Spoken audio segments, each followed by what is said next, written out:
Hello and welcome back to the Forgive Yourself podcast. I am your host, Brenda Reese.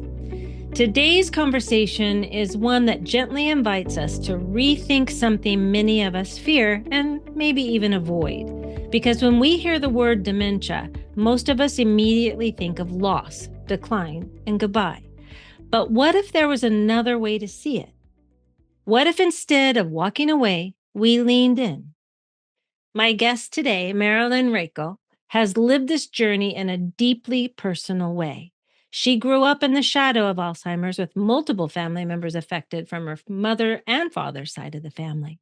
In fact, her mother once told her something that many people might recognize. When we get Alzheimer's, she said, walk away. There is nothing you can do. But Marilyn did not walk away.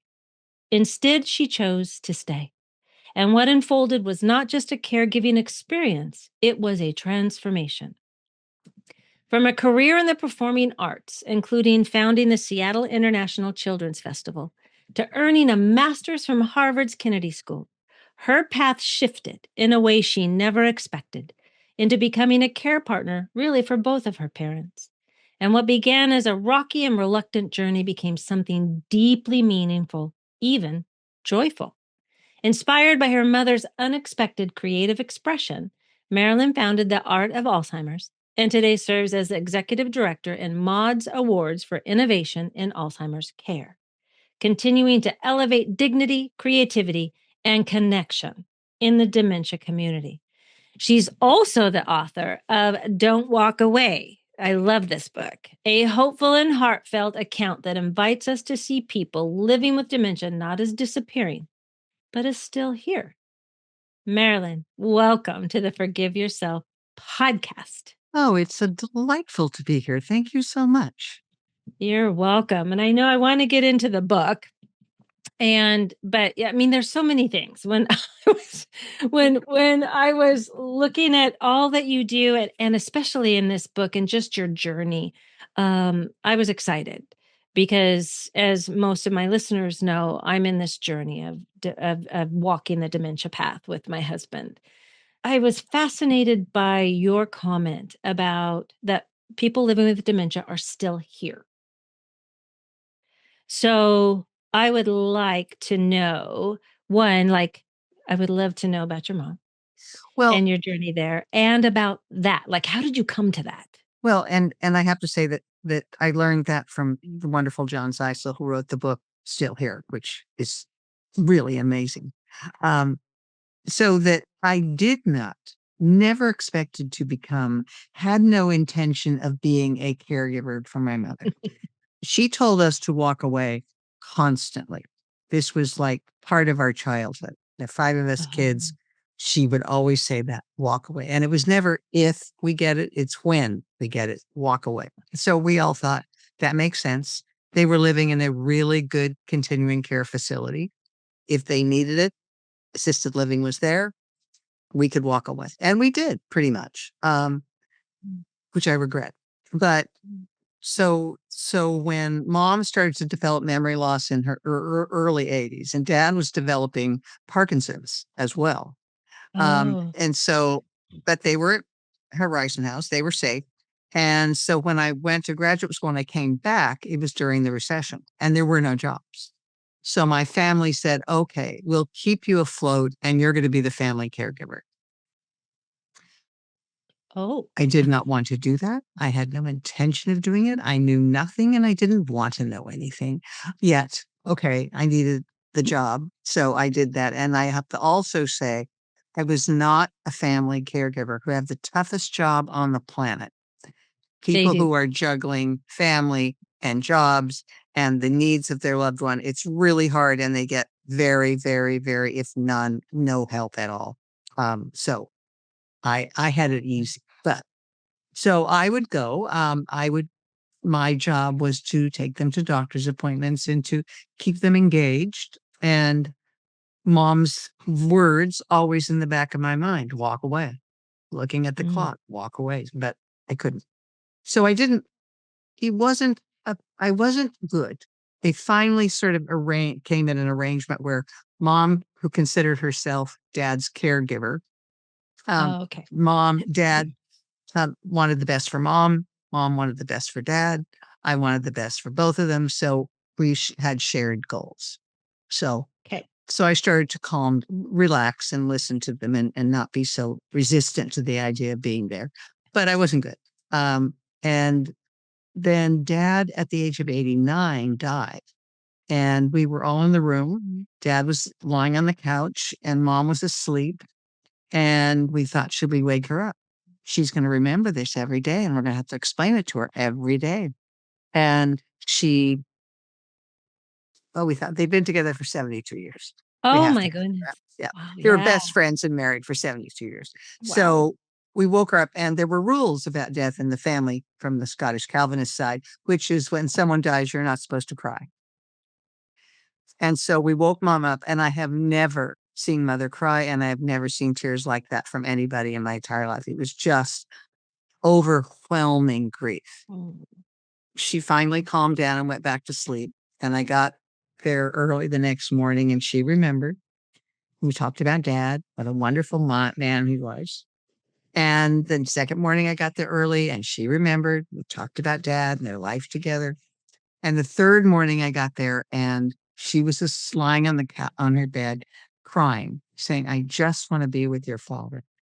And without thinking, I thought of what my mother would say. And I said, well, mom, you should have thought of that before you started taking such good care of yourself.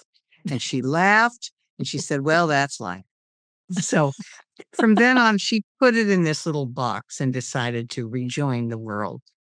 And because she was exceedingly bored, I took her to a painting class they had for people who were living with memory loss. And I didn't expect anything. And she didn't expect anything because she thought painting was stupid. Um, and the painting was fabulous. And I was so impressed and so interested to see what she would do next. So that I started going every single Tuesday. That's when painting was. And I would watch her paint. I would always take the painting from the week before because otherwise she'd throw it away. But it was so that for the next year, she was creating these amazing paintings where she would transform things. So they weren't what she saw on the model table, it's what she was feeling. Uh-huh. So a zucchini became a dragon. It was really interesting. And so Yeah. that's when I started the art of Alzheimer's, because anytime I would show people the art, the reaction was always the same, which is, I had no idea. Mm. Because all most people would see is loss and sadness. And all of a sudden you see this. And that's when I started saying Alzheimer's is scary and art isn't. So anytime I wanted to talk to anybody about Alzheimer's or dementia, I would start with the art because the art sidesteps the fear. People are so fascinated by the art, they're willing and open to thinking and feeling about a different point of view. So that was Love that. really cool. So I was doing that. And one day I started to notice that her art looked like it was deteriorating. Looked like she was losing interest. Same scratchy lines, same colors. And so I got to the day of the painting class early. We did everything she liked to do. We played Scrabble, which we did every day. We sang, we walked, we took a power walk, we looked in the view, and then I took her to the painting class, and the painting completely changed. All these warm animal images appeared in different colors. And that's when I suddenly got it, where I said, oh, I get it. I'm part of this. I play a role in this. We're partners. And Oh. so for the next 9 years, we were partners in building a better life for both of us together. And that's when I became a care partner. And Mm. that was the most extraordinary decision I've ever made in my entire life. Mm. That's powerful. And I'm sorry it came so late. I'm sorry it didn't come. This is when I started learning. Yeah. I started learning about how to enable people who are living with dementia to live with meaning and to thrive and to Yeah. believe that that's possible. Before that, I didn't really think that. But And now I did. I wish I'd known that before because mom's life would have been better. Dad's life would have been better. My life would have been better. But for the next Mhm. 9 years, I just started to learn and to have fun with mom. And it was extraordinary. I love that shift. I don't know if you would have been able to get to that shift sooner. There was so much richness in what you learned moving through that resistance. And I Yep. know that. I know that one well. The resistance to being a care partner, caregiver, caretaker. We start off that way. Moving to care partner is got depth to it. It's got understanding and meaning and purpose. And I like in your book, you talk about that purpose, right? About the napkin part, about the ladies. And I want to talk Oh, about yeah. the ladies.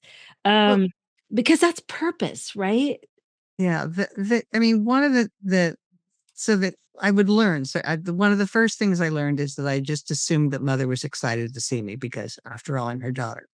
And then I realized that far more important to her were the women who were her companions in assisted living. I call them the ladies of assisted living. And she had a new family. And fortunately for me, they were willing to accept me as a member of their family. So I had 6 new mothers.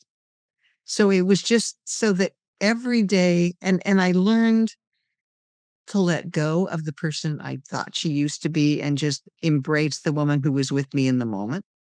I learned that she was living with dementia, not suffering from, um, Oh, that's which is big. a big thing. And I learned these are just the initial ones that then I learned that to stop asking that question of, do you remember or don't you remember? These little tests to see if they're still there, wanting to bring them back when no, I was living in the moment with mom. And that started it. So then it was just every day for the next 9 years, I learned something. So what do you think helped you with that shift? It's kind of like going from despair to hope. Yeah. Well, to go that shift that you said, oh, wait. And for the next 9 years, you were able to look at it differently. That's that Yeah. despair to hope kind of thing. What do you think? Was it going every day or It not wasn't every day? going every day. It was that moment when I realized that when her art changed and I realized that my behavior played a role in that, that her ability to thrive, I contributed to. And when Mm, I say we were partners, so we were partners every day in building a better life. And okay. and I include myself in that because I built a better life for myself. I mean, I'm light years away than what I used to be. I mean, I was raised to not listen to people, to only be interested in winning. I didn't know anything about being a really caring human being. I learned how to win. That was my role. Ah, Um, so for me, and just to listen to people and to ask questions. I used to tell people, just ask a question and hop on for the ride. I wouldn't have done that before. So yeah. it was just this wonderful moment where every day I learned something. It was just, it was a much nicer person now than I used to be. Yeah. It's just it's like this shift of perception that happens. I understand that because going from kind of why is this happening? I don't want to do this or be a part of this. Like as a caregiver, care before I've termed myself as a care partner. Yeah. It was hard. It was a struggle. It was suffering. Yeah. And being able to shift into wait a second, I can contribute. I am part of this relationship with like my And husband with as a dementia. result, you're enjoying it. Well, I'm finding more of that joy in it. Like you talk about and I think that joy is something that no one puts together with dementia, Alzheimer's,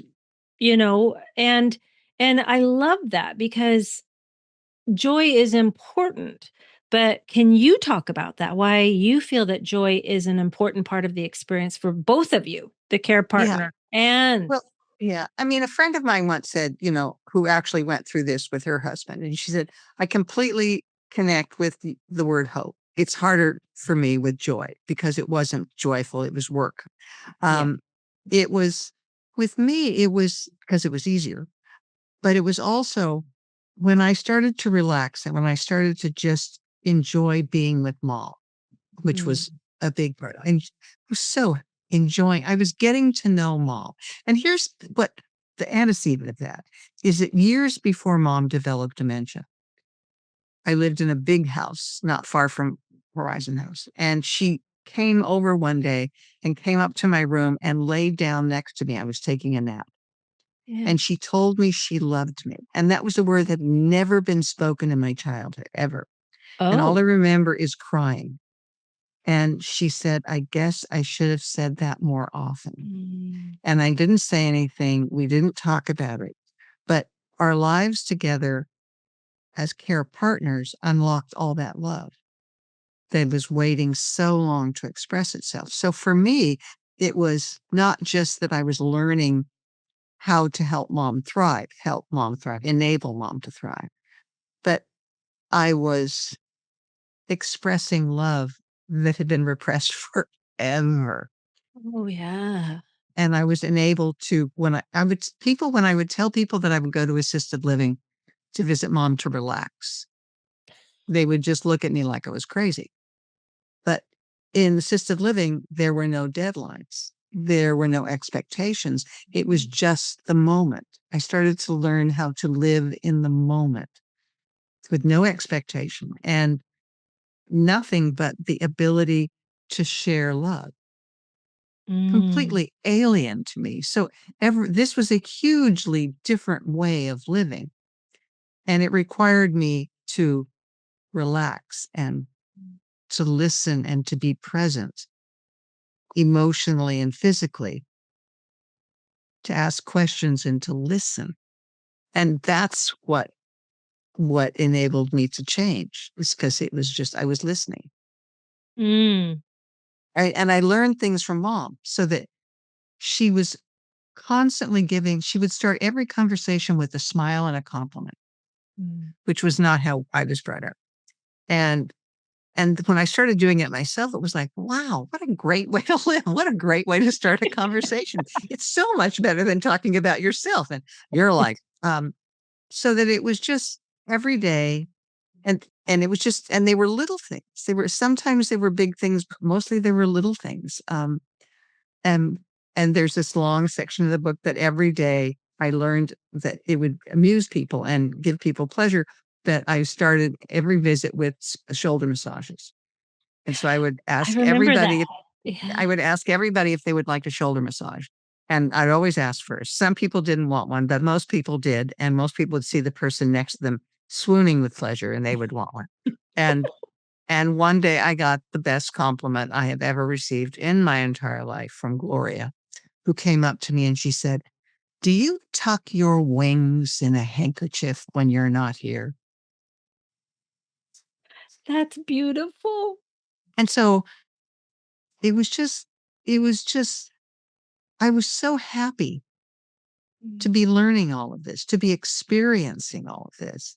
And mom sometimes didn't know who I was, but Mm. she was always happy to see me Oh. because the experience of my visit the day before was still alive. Ah. So that if I had been visiting her and then stopped visiting her for like 2 weeks, 3 weeks, and then I would have been stranger when I got there. Right. And then it would have been, that's why a lot of people stop, people stop visiting because, well, she won't remember it anyway. And then when they finally get there, she doesn't remember them. And it's even more of a struggle. So it's sort of Yeah. like, keep doing it. So it was just every day life got better. I love that. And because you were changing, you were softening, you were looking at it differently.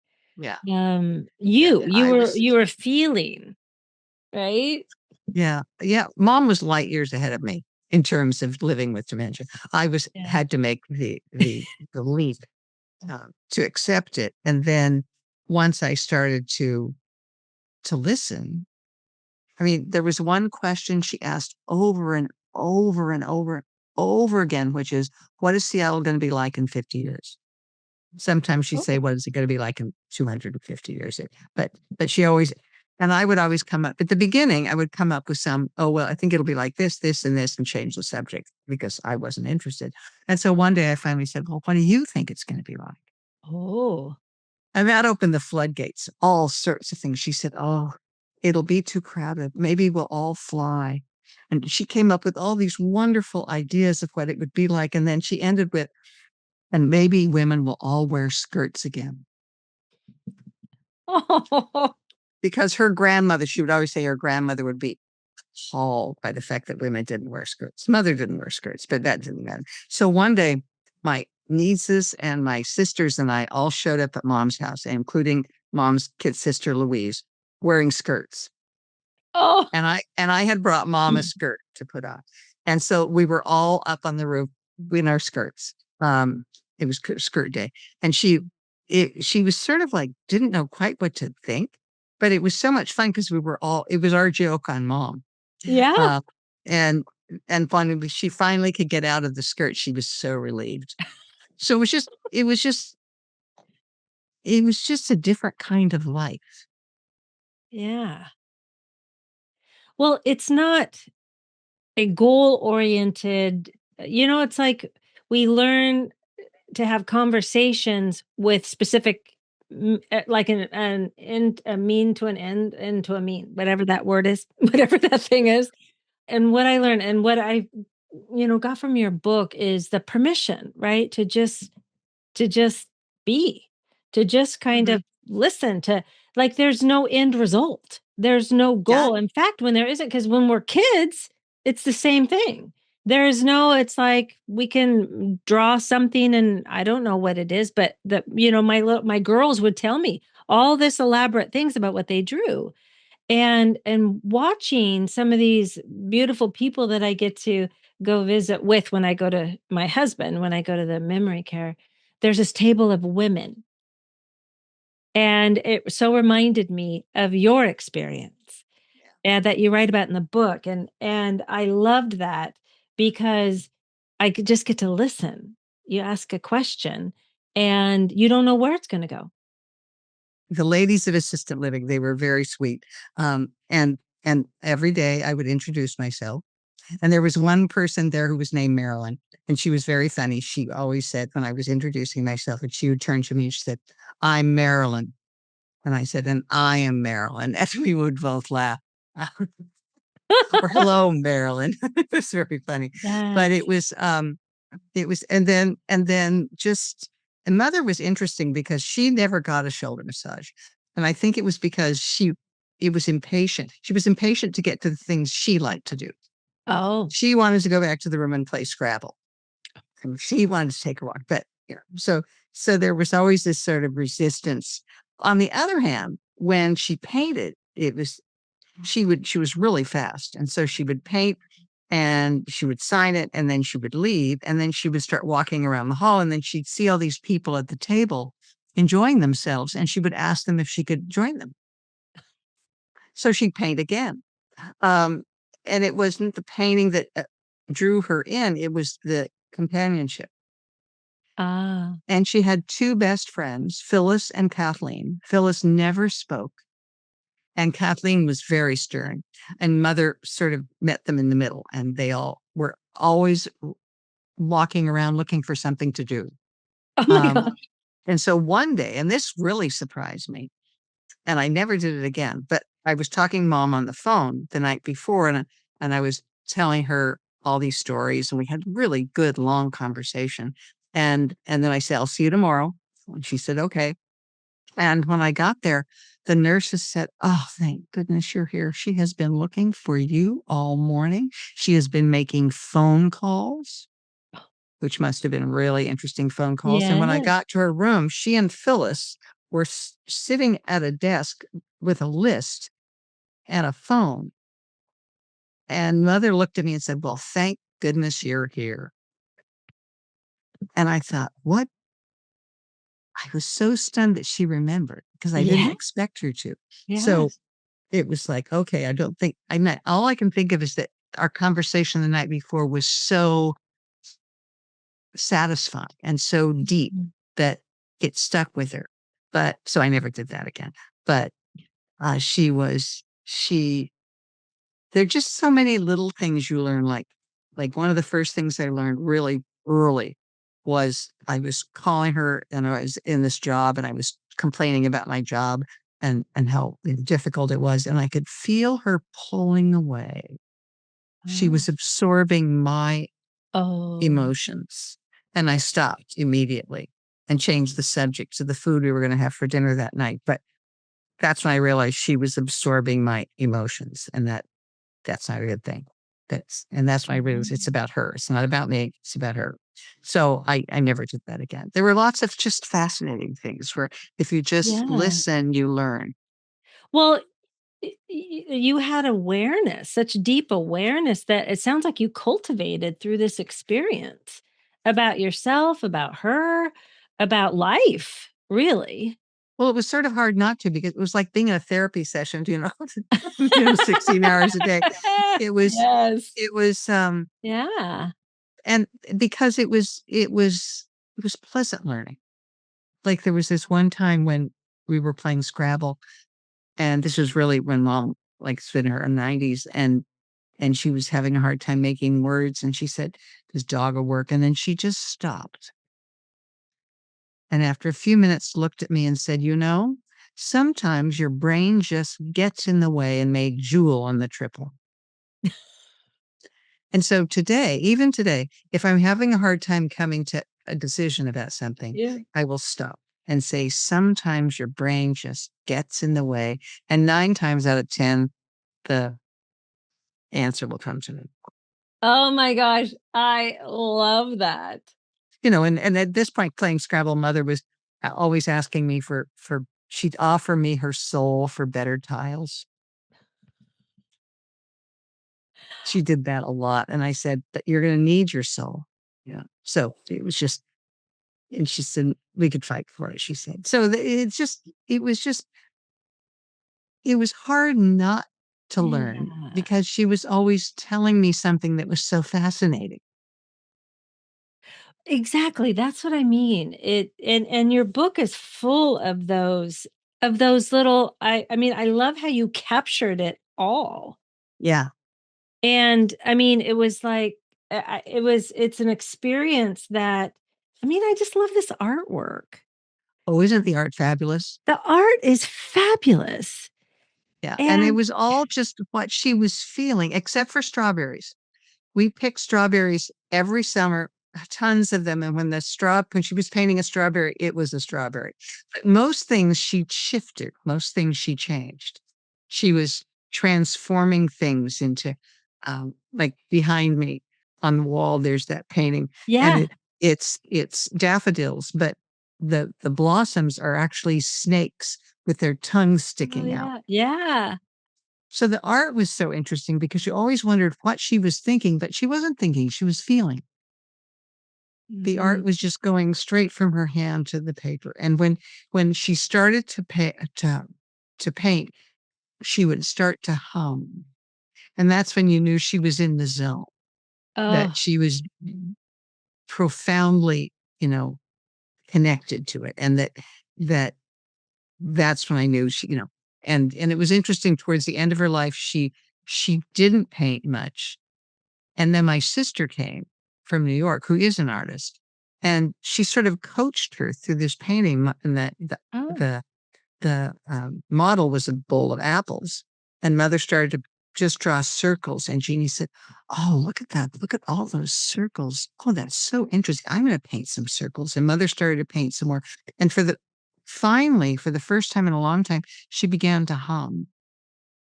oh, And she was just and for the first time in ever, she didn't wanna stop painting. She wanted to continue painting, and she oh. got deeply, deeply involved in the painting, and it was just so that's what was so satisfying about the painting is that she was tapping into something that I couldn't explain.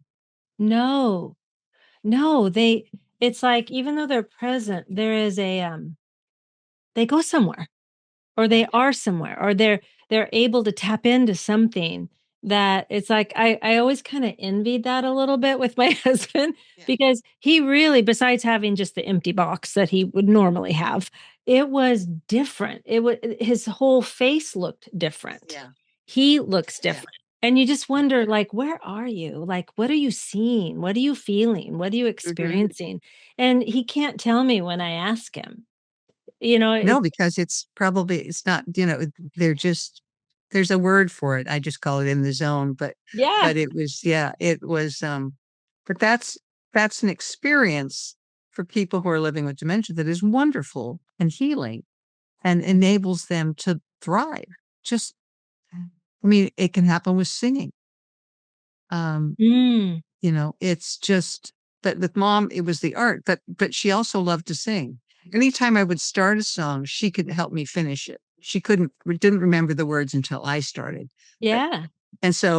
we had this one song, Winter Wonderland, that we Mm. sang all the time. She didn't know all the words, but we would go walking in a winter wonderland, and then mother would go plum plum, and and she sang it so often I that love. the ladies of assisted living said, "Could you please stop singing that?" But once, I mean, it was so common that when they get in an elevator and they're all the caregivers were there, they would start singing it. Oh, I love that. Yeah. It was just, and song can be really, there was this one time when mom, we had a sort of routine when I got there, when I would leave, right after dinner time. I'd leave when she was at dinner usually. And, and mother would give me a hug and say, "Don't work too hard." And then I would leave. And one day, it wasn't at a mealtime, and she had every expectation of leaving with me. She walked to the elevator with me and looked up at me. Of course, she's leaving with me, and I couldn't just leave her. I couldn't find Phyllis and I couldn't find Kathleen. There was no activity. So we started to sing. So I started to sing Good Night Ladies, and Oh, around and around the hallways, we started singing Good Night Ladies. And anytime we got to a nurse's station, they would join in. And oh, anytime we would meet one of her companions on the hallway, they would join in. So we did that about 3 times. And then we finally got back to her apartment, as I put it, on a loft on a happy chorus of song. Mother turned to me and said, "Don't work too hard." And we hugged, and then I left. And it was just, again, one of those moments like it wasn't planned. no, no. And I noticed that too with Doug. It's like the music. The music will, it's funny how they'll just start remembering like Yeah. different songs. And they have in the memory care there, they have every Monday, they have singers come in. And it's real joyful and it's really fun. And there's one gentleman who will go around the hall in his little walker and he'll walk around and he'll start singing. And it's really fun to like like I've had that experience where different people will start singing with him, even though they don't know the words sometimes. Yeah. And it's just this beautiful experience. It's like you mentioned before, it's finding the thing that they loved before or are used to, or to bring them into this present moment, to bring them into the right now or take them wherever they go in that Yeah. time, right? And it's really fascinating because before we had hit record, we were talking about some people are afraid, right, to talk with or to they don't know what to do with Right. people that have that are living with dementia. And so I loved how you shared. It's just finding something like that. If did they like art? Did they like what is it that they liked Yeah. that you know about and start talking about that or ask a question. And I mean, this one woman whose mother was starting to live with dementia, and she didn't know what to do. And I said, "Okay, just find one thing you both like to do. Could be singing, could be looking at the view, could be taking a walk, could be looking at the Yeah. dogs. Just do that, and then enjoy it for five Mhm. minutes, and you'll see that person emerge. You'll see the person enjoying themselves, and then you're not going to go, 'Oh, the poor sad person.' You're going to go, 'Oh, this is fun.' I met this guy once, and he was talking to me about his wife who had lived with dementia in a nursing home. And he said, 'When I see her, she kisses me.' and she tells me she loves me. And when I look in her eyes, there's nothing there, and I leave in tears. Mm. And I thought to myself, why is it that he couldn't see what I most likely would have, which is a woman with something to say? That if Yeah. your entire framework is nothing but sorrow and loss, that's all you're going to see. Yeah. But if you allow yourself, even for 5 minutes, even for 3 minutes, to share a moment of joy, you can see the person who's there, who's still there, and you can see something other than sadness and loss, and you can build on that. I love that. Is that what you mean by personhood? You talk about Personhood, well, personhood. personhood that she's a human being, that we're all human beings, that Yeah. we all share certain things until the day we die, whether we have dementia or whether we don't. The need for friends, the need to be of value, the need Mm. to laugh, the need to love and to be loved. Personhood for me is you're a human being. You're a human being first, and you're a person living with dementia second. And never, you're not a person suffering from dementia. You're a person. You're a human being. And we see the same world differently. Mhm. But it's a person. He's a human being. And so, for me, it's like my goal is, I believe this in my bones that, well, there are lots of things we don't support in this country medically, but our support for people who live with dementia and our support for care partners is woeful and shameful. Yeah. And they need and deserve our support. But I do not believe that that will happen until we as people honestly believe that people living with dementia are valuable human beings Mm. who deserve our support.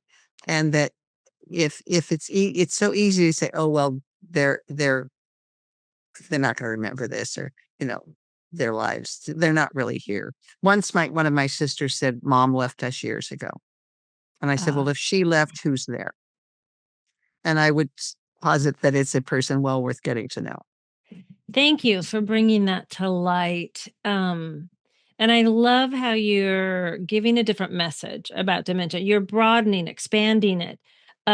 Because what everybody's afraid of or what they see on a movie, it's not the same. It's not rigid. It's not like this one way of looking at it. There's different when you open up to curiosity, like I learned to do. Being a caregiver all the time is hard. And I agree with you. We don't value that, or the people that we're taking care of. And it was really hard, and it's hard to not see things a certain way.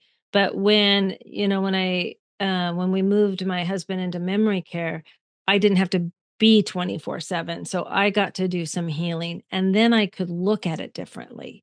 Then I could get curious Yeah. about what are you seeing? What is this? Because like some of the answers or some of the thoughts when you ask them, is pretty amazing. And it's like, oh, and you learn to soften, and you learn Yeah. to look at this differently. And I thank you for bringing the different way to look at joy, to the lessons you learned. What do you think you could provide to care partners now about these lessons that you've learned? Well, I think the most important thing is to listen and ask questions. Mm. And I always say that if you don't know what to say or do, just ask a question and hop on for the ride. That that Love that. and remember that they're telling you something. They're telling you something. Every time you ask a question, they're going to answer and tell you something. Listen to that. And Yeah. then be present and ask another question relating to that. Just make them know you hear and value what they're saying. It is a process. I wouldn't have done that, before I Yeah. had all this time with mom. I wouldn't have been able to do that. It would never have occurred to me. But once once you realize that these are human beings and that you're sharing a life together, Mm. things change. Even if it's in smaller amounts. I had, hours, and home caregivers have to be really careful, and they have to take care of themselves as Yes. well. biggest problem. I mean, more care partners die than the people they're taking care of Yes. because they exhaust themselves. So that I think all care partners in this country should be paid a wage. That's just me. Um, Yeah. but what I learned was not to be afraid. I'm not afraid of the disease. I'm not afraid of the Mm. people who have the disease. I'm afraid of living in a squalid snake pit. But these are such wonderful people who can enrich your lives if you listen. I love that. Thank you. They are. And, what are your hopes for the future of dementia care? Because that's kind of, do I want to call it a mission? That's what you're Yeah. passionate about. Well, I mean, it really is. I wrote the book because I wanted to invite people to take a walk with me and mom to see what it can be and to not be so Yeah. afraid. My goal is that we will be able to change the narrative from despair to hope. And Mm. if we are able to do that, a fraction or more than a fraction, we might be able to enable senior care facilities to, number one, to be wonderful and available. And also, I think that it's terribly important. I mean, Seattle, and as you know, because you're close to us, there's tons of things for people who live with dementia and their care partners to do. Mm. There's memory care. There are all these programs and opportunities for people to get together. There's even one of the things that Mods Awards won last year was a woman called Amy's Place, where they started a dementia hub support center in a mall in Oh, Bellingham. And what was wow. great is it offered all these wonderful programs, but they weren't hidden. They were in a mall, Oh, cool. which is great. I don't want to hide people with dementia away. I want Yeah. them to be active and connected to their communities, Oh, um, living full lives as they can. as they can. Oh my gosh. I love that vision. I'm going to hold that with you. And Um, do remember this, a friend of mine came up with this. People living with dementia have gifts to give and lives to live. that's powerful. Yeah. That is really powerful. And I hope that that just kind of really shifts the perception for people. I know your book does. Your book helps to shift that Oh, good. perception. Thank you. And it does because it gives a different walk. It's a different walk with instead of just being talked at about what dementia is or what this person might be going through. You've really enriched my life with giving a different perspective of the walk with your mom and how you both became partners, right? And you get Together. to take it too Yes. and enjoy that fabulous art. Uh-huh. I know. I do. I do. Now, I always like to ask about forgiveness. And I always like to bring it back to that as we close out Sure. because it shows up in many expected ways. And you had said something about being a care partner for your mom helped you forgive how you showed up for your dad. Yeah. You mentioned that. Can you speak to that journey a little Well, bit for my people? father was a very, very angry man. He hated his job. And so as kids growing up, um, we would all run to our safe spaces when he got home. Oh, And this is a very small example, but it's very funny.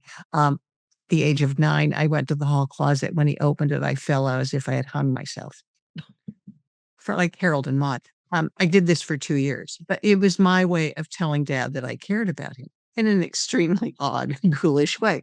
Um, and with dad, we had all sorts of issues.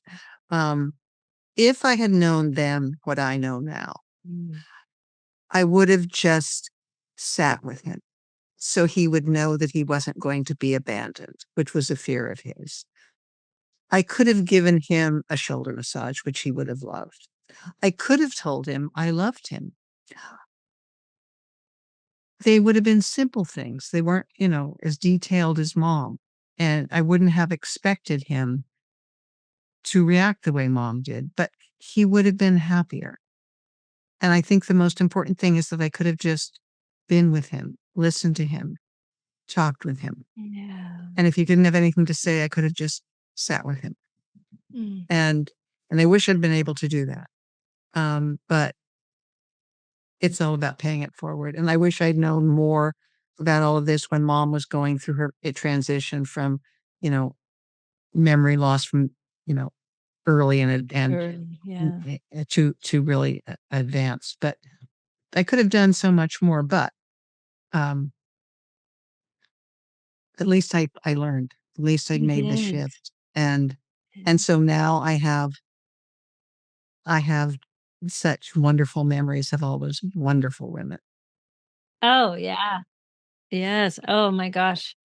Yeah, that's a beautiful gift. And you're sharing it. And I think that's gone through. That's Yeah. forgiveness, right? And how can I help other people who are, I mean, in the same situation that Yes. I was, learn that it's okay. Just calm down, relax, ask questions. It's okay. Yes. And you get to carry that. Oh, Yeah. oh, Marilyn, thank you so much. This Thank conversation, you. this has felt like an invitation for people, Yeah. to soften, to stay, to see what's still present instead of only what's been lost. And I'm so grateful for that. And your work reminds us that when we shift how we see someone, we also shift how we experience them, right? And that's what you brought today. Yeah. And maybe even more than that, we expand our own capacity for love and connection and really humanity, right? Hmm. So thank you for doing what you're doing and for being here with us today. Thank you. I'm And my so love to your grateful. husband. Oh, thank you. Now, for our listeners, I hope that you were able to get some tidbits out of that. I know I sure did. And if this conversation touched you, or if you know of someone navigating dementia, caregiving, or even the fear of what's ahead, I really highly recommend Marilyn's book. Don't Walk Away, A Care Partner's Journey. If you can see this on YouTube, and we're going to put this in the show notes. It's a beautiful reminder that even places we've been taught to fear, there can still be connection, creativity, and meaning. And if you found yourself reflecting on your own experiences, on where you may have held regret or wished you had shown up differently, just remember you were doing the best you could with what you knew at the time. Forgiveness is always available. And I really thank you for being here. And Marilyn, thank you again with all my heart. And you know what? From now until I see you next time, know that you matter. Take care. Thank you.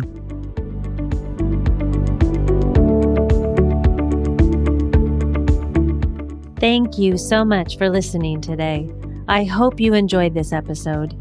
If you did enjoy it, would you do me a favor and share this episode and then follow us on your favorite podcast app so you don't miss one episode of the Forgive Yourself podcast, where every Friday you will get tips, tools, and stories so that you can turn your pain into peace. Take care.